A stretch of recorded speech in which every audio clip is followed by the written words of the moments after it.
এটা একটা bag purse বানাবো, ছোট পার্স। কিছুটা করেছি, এখনো কমপ্লিট হয়নি।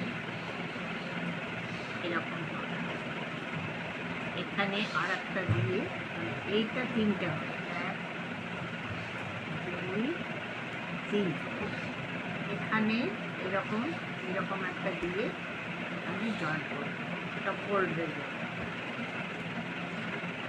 এটা এরকম হবে, এখানে পুঁতি দিয়ে জয়েন করবো। এখানে যেমন দেখছো এটা দিয়ে অ্যাড করেছি, এটাকে ফোল্ড করেছি, এখানে একটা ফোল্ড করবো, এখানে আর একটা লাগবে।